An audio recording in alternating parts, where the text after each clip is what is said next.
Então, como é que esse curso aqui vai acontecer? Vão ser 3 aulas. Nessa primeira, eu vou falar do surgimento da ideia, da concepção, e vou dar para vocês 10 perguntas que vocês devem se fazer quando vocês começam a criar uma história. Okay? Uma história principalmente para audiovisual, cinema, série. Tá? Como eu falei lá num dos posts, para começar a escrever, para fazer um filme, para fazer uma série, você não precisa de respostas prontas, fórmulas, claro que ajudam, mas o que você precisa é sempre se fazer as perguntas corretas. Se você sabe quais perguntas você precisa se fazer, não só no início, mas ao longo de todo o processo, você vai caminhar numa trilha mais interessante, mais verdadeira, mais profunda e mais consistente. E vai levar você refletindo sobre essas perguntas, você ajuda o seu público também, o seu leitor, a caminhar, a imergir nessas reflexões. Então, fazer as perguntas corretas. Tá? Então, hoje, basicamente, a gente vai falar disso. Quinta-feira, que é a próxima aula, a gente vai falar dos gêneros narrativos, né, literários que se apresentam também no audiovisual, no cinema, o épico, o lírico e o dramático. E na nossa última aula, de terça que vem, no dia 14, a gente vai ver escaleta, organização dos eventos e o início de uma redação de uma storyline, de uma sinopse, né, que é quando a sua história efetivamente começa a tomar forma. Basicamente, você tem 2 formas de começar a criar uma história. A primeira forma é pela ideia, né? Você efetivamente tem uma ideia de uma história, ou de uma situação, ou de um evento que surge na sua cabeça por N motivos, né? A inspiração, a ideia pode vir, o insight pode vir através de uma matéria de jornal, uma canção, uma experiência pessoal, uma biografia, um livro que você leu, algo que você viu, né? Você tá lá, tá na rua, você vê uma pessoa quase sendo atropelada, bate aquela ideia, e se uma pessoa fosse atropelada e antes de morrer pedisse um beijo a um outro homem? E aí o Nelson vai lá e escreve um beijo no asfalto, né? Enfim, a ideia vem, né? E você percebe que essa ideia carrega um potencial de uma história que poderia ser filmada, não é? Um personagem, um conflito, né? Você está vendo uma aula de química super chata e você vê aquele professor ali com aquela cara já caidão. Você fala, e se esse professor de química usasse o seu conhecimento para traficar, produzir drogas e virasse um traficante? Né? É o famoso e se, né? A gente usa muito isso no teatro, na improvisação, na criação do personagem. É o e se, né? E aí o cara vai lá e escreve Breaking Bad, né? Então você já tem uma ideia, ok? A outra forma de você começar uma história é através de um tema. Você tem uma vontade. Então eu costumo dizer que ou é uma ideia ou é uma vontade. Por que essa vontade? Porque você tem vontade de falar de algo. Eu tenho vontade de falar sobre o machismo, eu tenho vontade de falar sobre compaixão, eu tenho vontade de falar sobre solidão, sobre medicina ayurvédica. Você tem vontade de falar sobre algum assunto, mas você ainda não tem a ideia. Então, quando você tem essa vontade, esse tema, você precisa começar a buscar formas de traduzir esse tema numa ideia. Então você vai começar a elaborar, pensar um personagem, uma situação, um universo, onde você consiga criar uma história dentro desse tema. Tem técnica para isso, mas a gente não vai entrar nesse assunto aqui agora, um pouquinho mais para frente, ok?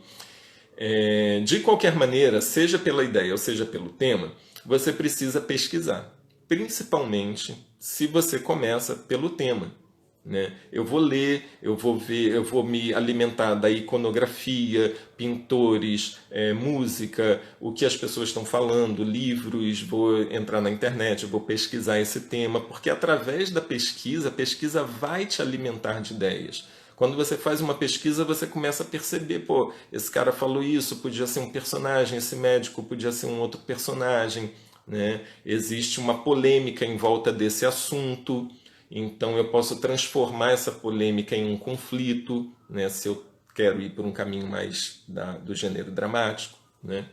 Então, eu costumo dizer que quando você tem, e aí quando você começa com a ideia, você também precisa pesquisar e você precisa começar a perceber em qual tema, em qual assunto essa ideia se encaixa. Então, se você começa pela ideia, você precisa começar a enxergar e a localizar essa ideia dentro de um tema, porque este tema vai conduzir a sua narrativa. Se você começa com um tema, você começa a pesquisar e a elaborar e a ter ideias para, então, chegar na sua ideia, o que a gente chama de uma ideia dramatúrgica que vai render um roteiro, ou um filme, um argumento, o que seja. Vamos entrar, então, começar a entrar na nossa... já tem 20 minutinhos, maravilha. Vamos começar a entrar, então, nas perguntas, né? Bom, quais são as perguntas que eu preciso me fazer quando eu começo? Essas perguntas você tem que se fazer quando você começa, ou quando você está no processo, e até quando você já finalizou o seu roteiro, ainda que seja um primeiro, um segundo, um terceiro tratamento. Você tem que se perguntar isso constantemente, tá? Fazer as perguntas corretas. Então vamos ver aqui. Primeira coisa que história é essa? É o mais básico, né? Mas às vezes é o mais difícil da gente definir. É o quê? Essa pergunta se refere à fábula, ao enredo. Que história eu estou contando? Quanto mais preciso você for nessa resposta, mais consistente o seu roteiro, o seu filme, a sua série, o seu documentário vai ser, né? Porque uma coisa que a gente costuma ver muito, eu também sou curador lá do Sesc Argumenta, fui curador, sou curador e consultor, um parceiro lá do Rota, o pessoal do Rota também, quem não conhece o Rota, entre, entendeu, lá no canal do Rota, porque é um festival de roteiro importantíssimo, já vai para a 4ª edição aqui, eu sempre participo, ou como curador, ou como consultor, dou aula, enfim. Então uma das coisas que a gente costuma, mesmo com os alunos, que a gente costuma ver é que o aluno, o roteirista, né, ele vai num caminho interessante e no meio do caminho ele já está começando a contar uma outra história. E vai se perdendo ali porque um personagem ficou interessante, porque surgiu um conflito, e aí você começou contando a história do filho que estava envolvido com drogas e tal, e de repente o personagem da mãe, ali o conflito dela puxou você, e aí você começa a desviar, e daqui a pouco você está chegando em outro caminho. Então, se você o tempo inteiro se faz essa pergunta, que história que eu estou contando? Que história é essa? E quando você consegue definir isso em uma palavra, em uma sentença, em uma frase, você está mais perto de conseguir uma história consistente, né? Quanto mais simples for, mais legal. Eu estou contando essa minha história, a história de um professor de química fracassado que usa os seus conhecimentos para produzir drogas e vira um traficante poderosíssimo. Né? É isso que eu vou contar. Então eu não vou me desviar e começar a contar a história, ainda que tenha subtramas, tudo tem que apontar para essa história. Né? Então o tempo inteiro a gente tem que se fazer essa pergunta. Eu estou contando a história de uma mulher, 2 mulheres que sofrem uma violência sexual, matam o agressor e precisam fugir para não serem presas, né? Thelma e Louise. É essa história que eu estou contando. Eu tenho que me concentrar nessa história, nesses personagens.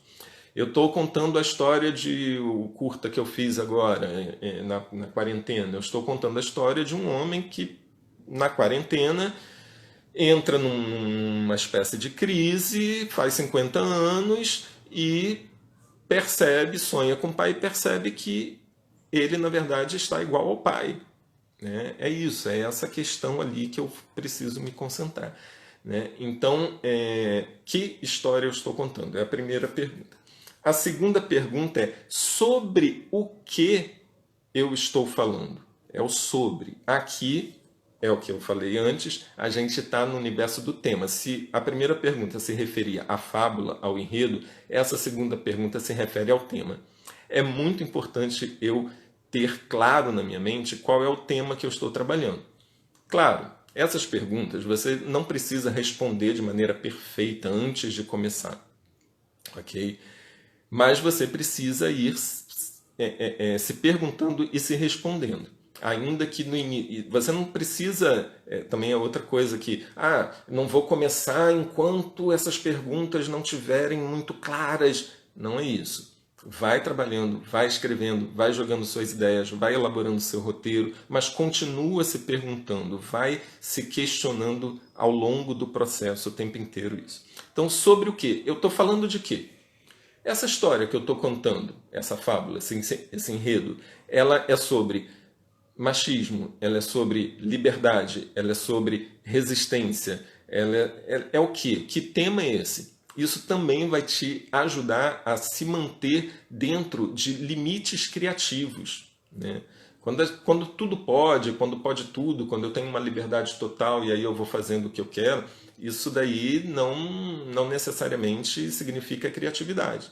A criatividade é quando você consegue criar dentro dos seus limites, dentro de fronteiras criativas que toda obra tem e precisa ter. Ok? Terceira pergunta. Agora já é, se antes era o que e o sobre, a segunda, essa é o porquê.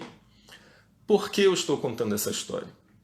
E aqui entra o seu envolvimento pessoal com a sua obra.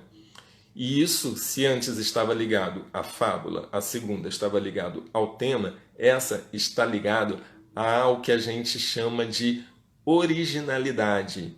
Originalidade não é você fazer uma coisa diferente, única, que nunca ninguém fez. Isso não existe.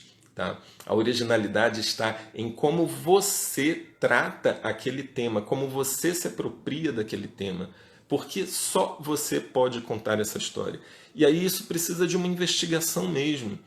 Por que eu estou contando essa história?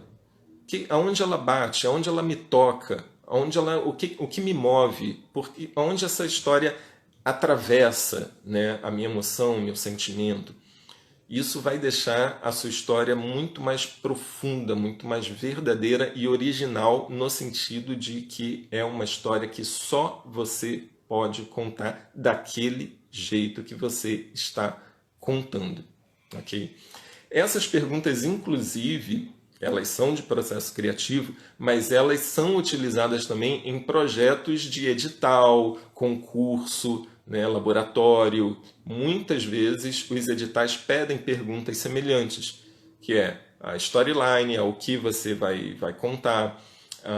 O tema, normalmente pedem qual é o tema abordado, então é o sobre, a segunda pergunta. Essa terceira pergunta normalmente tem a ver com a justificativa do seu projeto, né? Alguns, até em pitching isso acontece, né? A banca normalmente vem essa pergunta: por que você está contando? Por que só você pode contar essa história? Né? Então, se você tem isso elaborado, até na hora depois de preparar um edital, você vai fazer com mais facilidade. E outra coisa, a gente escreve, não fica, não, tá tudo na minha cabeça, eu sei por que eu quero contar, eu sei o que é que tá passando na minha... Não, coloca no papel, tem que colocar no papel. Eu sei, porque isso não é só roteirista iniciante, todo roteirista passa por isso. A gente tem uma resistência de botar essas respostas no papel, porque a gente sabe que ainda não está elaborado, ainda não está pronto, e quando colocar no papel a fragilidade vai aparecer. Mas é ali, na fragilidade, que você vai crescer. Se fica só na sua cabeça, você se engana. Não, tá tudo aqui, eu sei de tudo. Entendeu? Eu sei os porquês, eu sei os comos, eu sei tudo. Né? E aí você não quer botar no papel, porque quando colocar vai acontecer. Oi? Souza Mendes perguntou como ela elabora esse porquê. Por quê? Por que que você quer contar como?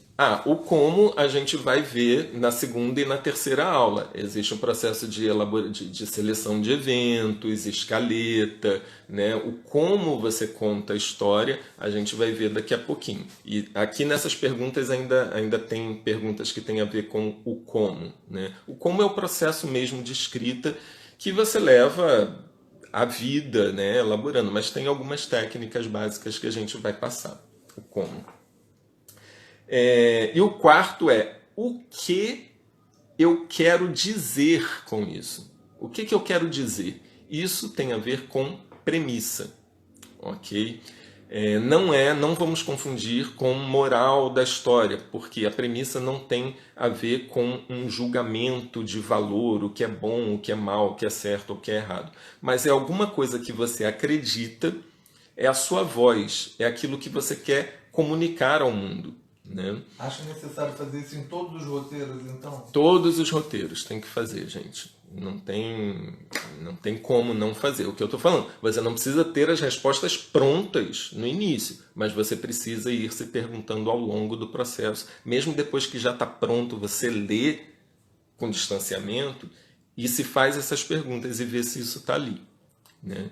Então a premissa, algumas pessoas associam a uma tese, né? É algo que eu quero dizer ao mundo. Então eu posso dizer que o que eu quero dizer com isso? Eu quero dizer com essa obra que o machismo é fruto da insegurança dos homens. Ou eu posso dizer que as mulheres ameaçam os homens com a sua espontaneidade e gera uma reação por parte dos homens. Alguma coisa você vai dizer. Não tem a ver com o crime não compensa, né? Não é bom você ser egoísta. Não é essa moral boba que está aqui em jogo. É alguma coisa que você acredita, é a voz do artista. O que esse artista quer? A solidão, como Ibsen, né? Eu até falei do Ibsen, dramaturgo maravilhoso. Até falei do Ibsen num post que eu fiz semana passada, né, que ele termina, o inimigo do povo, ele termina com a frase: o homem mais forte é aquele que está mais só.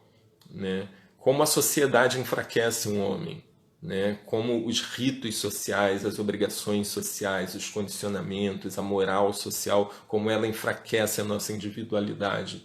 Né? Então eu vou fazer uma peça, essas perguntas que eu estou fazendo aqui também servem para peças, né? Para qualquer obra. Né? Então eu quero dizer que a solidão, não a solidão pessoal, mas o distanciamento, né, social que a gente está vivendo agora pode fortalecer a personalidade do homem. Duas perguntas parecidas. Se essas perguntas servem para escrever roteiro de teatro e também serve para roteiro de pocket show.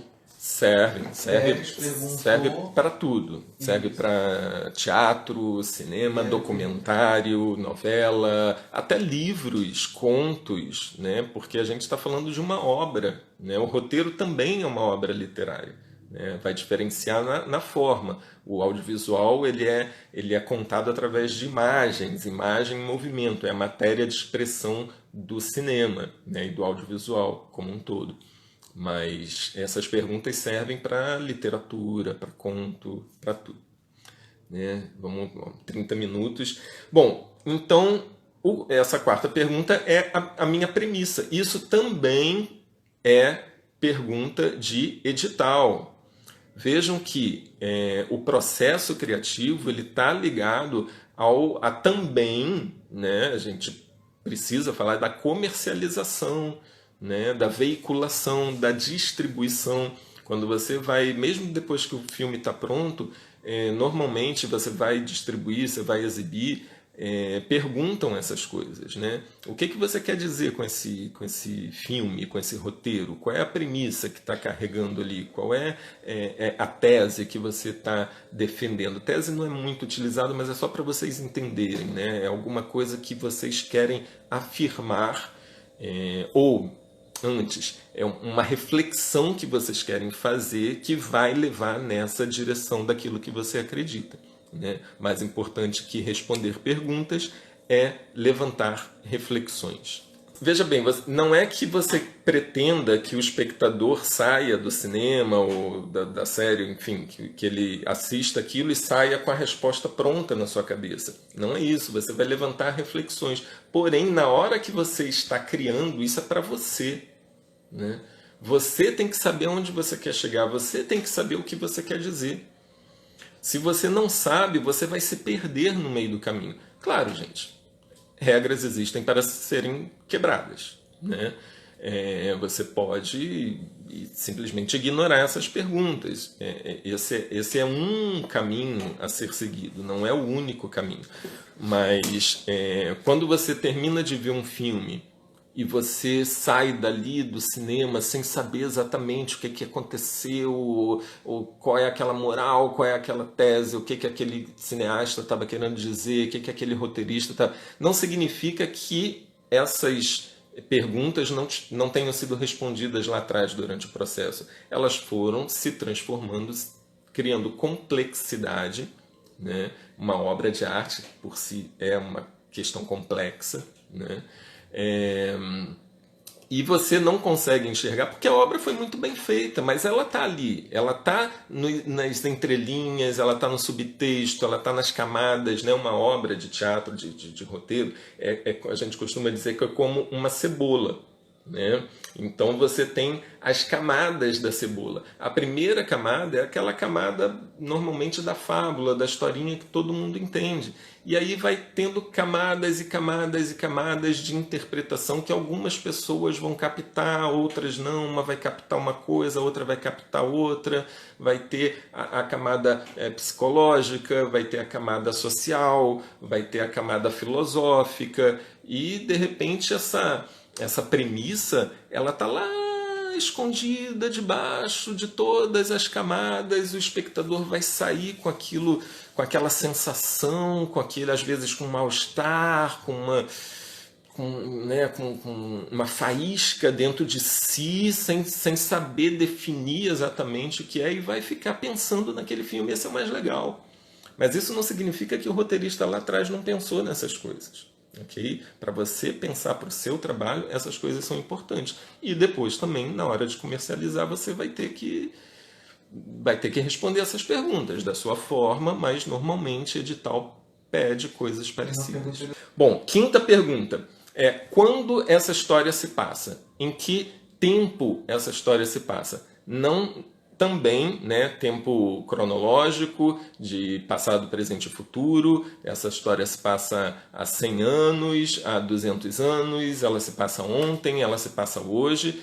Não apenas nesse tipo de tempo, mas também, que é um pouquinho mais complicado, não vou me deter nisso hoje, mas o tempo da história em relação ao tempo de quem está contando a história. Isso a gente vai ver quinta-feira, quando a gente falar de narrativas épicas. Tá? O épico, o tempo da fábula, é o tempo diferente do tempo da narração, da narrativa, da instância narradora.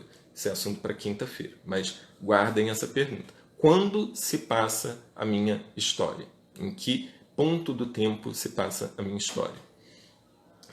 Outra pergunta: onde essa história se passa? Cenário é drama. Cenário é narrativa. Uma história que se passa no Nordeste é diferente de uma história que se passa na Zona Sul do Rio, na Baixada.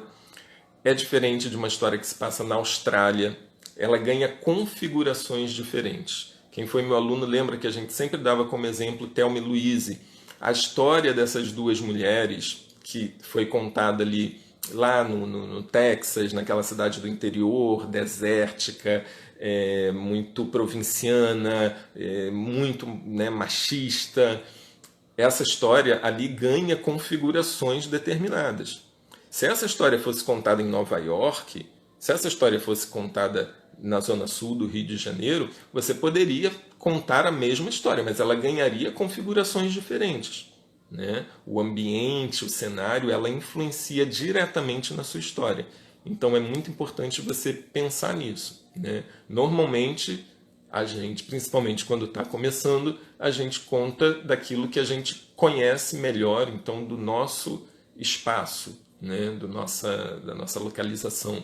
Mas, de repente, a sua história, você vai falar, não, essa história aqui ficaria mais interessante se eu colocasse ela em Brasília. E aí você vai pesquisar sobre Brasília e vai começar a contar essa história dentro dessas características, ok? Então, onde se passa a história é muito importante. Depois, quanto tempo dura a minha história? Isso também é muito importante. Também vou voltar a falar disso quinta-feira, quando eu falar de épico, lírico e dramático, ok? Por quê? Só uma palhinha, o dramático ele pede normalmente, né, a narrativa clássica, também vamos falar disso quinta, ele pede uma história com um tempo mais curto, porque o conflito fica mais concentrado, né?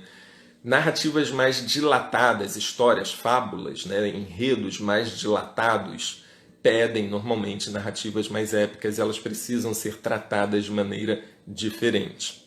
Okay? Então, quanto tempo a minha história precisa para ser contada? Tá? O tempo da fábula, não é o tempo do filme, 1 hora, 2 horas, ou é um curta de 5 minutos, 15 minutos, 20 minutos.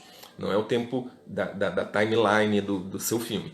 É o tempo, da linha do tempo. É a duração do enredo, da fábula. A minha história dura 100 anos. A minha história dura 500 anos. Começa quando o Brasil é descoberto e acaba no Covid.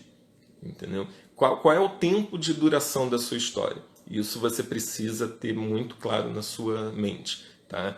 Normalmente biografias, às vezes você precisa quer contar, não sei se o Lu tá assistindo, o Lu Fortunato estava com uma ideia aí de biografia, e aí precisa dar conta de um tempo, de uma duração, de todos aqueles anos que a pessoa viveu, e esse é um outro risco, uma outra armadilha ali, você tentar contar uma história clássica, dramática, quando a sua história está pedindo um tempo épico, né?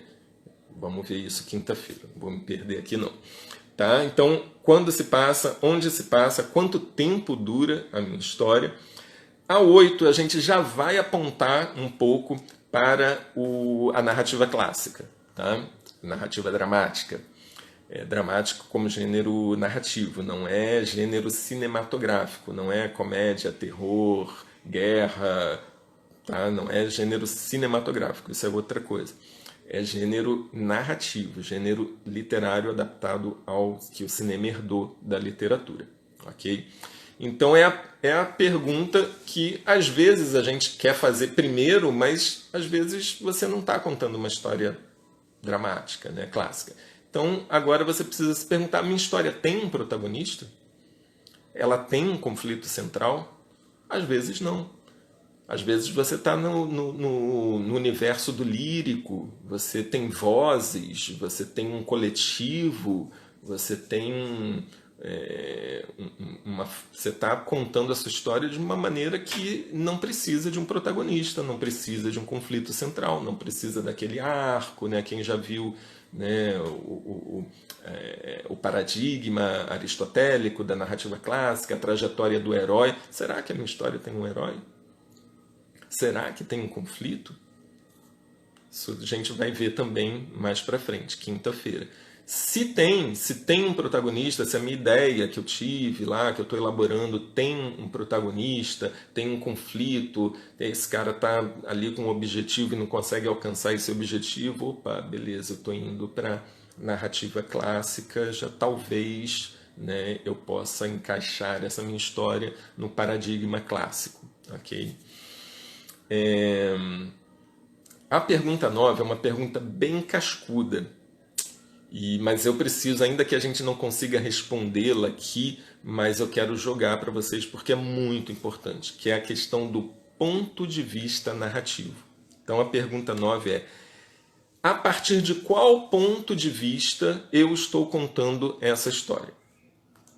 Normalmente, né, a gente, não normalmente, mas assim, com muita frequência a gente vê histórias contadas de um ponto de vista superior, onisciente. Ou seja, você acompanha a história de em vários tempos, espaços, você navega, né? O filme, o roteiro vai te mostrar o protagonista, vai mostrar o antagonista, se existe, vai mostrar a família, vai mostrar o filho, vai mostrar o emprego. Né? Você navega e você mostra coisas até que o seu protagonista não está vendo, porque é um ponto de vista onisciente. Em outras narrativas, em outros filmes, você vai contar a sua história a partir do ponto de vista único do seu protagonista. Ou seja, tudo que você vai mostrar, todas as cenas, são testemunhadas ou presenciadas ou vivenciadas pelo seu protagonista. É um ponto de vista mais restrito. Então eu vou acompanhar o meu protagonista e vou ver o que ele vê. Exemplo básico, o ponto de vista dos filmes de detetive, normalmente. Né? Tem um mistério, tem um assassinato, e o detetive vai ali acompanhando e tentando descobrir, investigando, e você vai com ele. E você também não sabe quem é o assassino, porque você só vê o que o detetive vê. Você tem também um ponto de vista, às vezes, que se alterna entre duas pessoas. Você, né, pode ser o protagonista e o vilão, pode ser o protagonista, ou comédia romântica, o jovem e a jovem, o menino e a menina, os dois enamorados, dois rapazes enamorados, duas meninas enamorados. Né? E aí você alterna entre o ponto de vista de um e o ponto de vista do outro, o ponto de vista de um e o ponto de vista do outro. Quando você está no ponto de vista dela, o protagonista não sabe o que está acontecendo. Quando você está ali no ponto de vista dele, a menina protagonista também, o outro papel principal, não sabe o que está acontecendo. Você vai alternando esses pontos de vista. Ok? Você pode ter também um protagonista que é mais raro, um ponto de vista narrativo do que a gente chama o eu como testemunha. É alguém que está ali, um coadjuvante, alguém que participa daquela história, que observa aquela história, que testemunha aquela história, mas ela não faz parte do conflito central. Então é um ponto de vista externo ao conflito central, mas não é o onisciente que vê tudo. Esse ponto de vista também é restrito. Um exemplo disso é o filme muito legal da Sofia Coppola, As Virgens Suicidas, que é contado a partir do ponto de vista de um menino do vizinho. Então ele não sabe exatamente o que está acontecendo dentro da casa das meninas, mas é o ouvir dizer, eu acho que aconteceu isso, alguém me falou isso, e você tem essa visão ali limitada desse ponto de vista. Então, existem outros, tá? Mas basicamente é isso. Então, quando você está ali escrevendo essa história, aos poucos, durante o processo, você precisa tomar cuidado com isso. Ok? E a 10ª pergunta é a pergunta que nos joga para a nossa aula de quinta-feira. Né? Vamos deixar aqui um gancho para a nossa aula de quinta-feira, que é exatamente isso. Em que região se situa a minha narrativa? Eu estou na narrativa clássica, dramática, né? Do conflito central, do protagonista, do objetivo, do arco. Eu estou dentro da narrativa clássica? Ou a minha narrativa é mais épica? Ela tem um espaço de duração maior, eu vou e volto no tempo, existe um distanciamento, né? Ou a minha região de narrativa está mais dentro do gênero lírico, onde não necessariamente eu acompanho o conflito, o objetivo, a trajetória de um herói, mas eu investigo um estado, né? Um estado de alma daquele personagem, um estado emocional, sensações, emoções. Né? Um exemplo de filme épico, clássico, é o Cidadão Kane, né? do Orson Welles. Um exemplo de narrativa lírica, essencialmente lírica, a gente pode ver a Cléo de 5 às 7, da Agnes Varda. Né? Claro que é uma região aí difusa, né? É muito difícil, ouso dizer, impossível você encontrar uma obra estritamente dramática, estritamente épica ou estritamente lírica.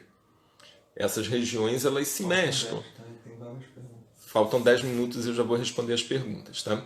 Então, basicamente, você precisa investigar isso.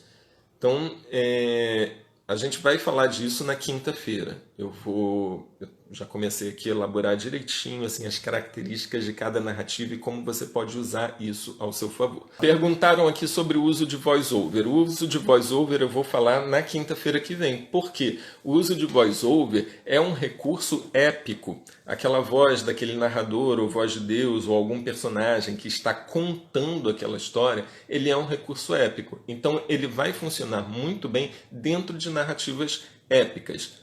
Nem sempre, né? Existem coisas... Uma coisa, por exemplo, que o Maqui fala que eu gosto, eu concordo, não sei se 100%, é o seguinte: pensa que se você tirar a voice-over, o seu filme vai funcionar muito bem. Nesse caso, ao contrário do que a gente pensa, a voice-over é legal. Porque ela não é uma bengala. Ela não está explicando a história. Você está usando a voice-over por um recurso estético, de linguagem, que vai dar uma personalidade para o seu filme, né? Mas você não depende dela para se fazer entender, porque a sua história deve ser contada através, narrativa clássica, através de eventos por si só. Tá? Luciene Rocha perguntou algumas vezes. Luciene. POV é uma história contada em até 1 minuto. Serve fazer também todas essas perguntas? Uma história de 1 minuto, né? Você vai responder talvez de uma maneira mais objetiva isso, mas também você precisa sempre, porque ele vai estar em algum lugar, ele vai estar num tempo e espaço, vai ter uma duração a sua história. Você pode contar uma história de 1 minuto que se passa em 100 anos, né? Quem não viu ainda, eu tenho um canal aí no Insta, um perfil que é Minutos de Quarentena, que também quem perguntou de humor, eu estou exercitando, tem vários tipos de humor lá, são sketches de 1 minuto, 1 minuto e meio, e tem uma sketch ali em que se passam, sei lá, 70 anos, 80 anos. O Kleber de Oliveira que fez, deve estar assistindo, um maquiador maravilhoso. Ele começa jovem a história e no final desse 1 minuto e pouco, ele está com 100 anos, entendeu? Então, existe essa duração, existe a premissa. O que eu quero falar com esse 1 minuto? Né? Qual é a premissa que está... Bom, gente, vai acabar a live, tem 40 segundos. Sirleide falou que o Evandro do Rosa está online. Sirleide, e o Evandro, e a Flávia Rota... A Flávia Provence falou... Peraí, vai acabar, gente, tem 30 segundos, eu tô com as perguntas aqui, eu vou responder, eu vou fazer o seguinte, eu vou abrir a aula de quinta-feira respondendo essas perguntas, que aí todo mundo vai poder perguntar. Então, rapidinho, 10 segundos, não percam, quinta-feira, 8 horas, épico, lírico e dramático, construção de narrativa. Beijos, obrigado, presença de todos vocês.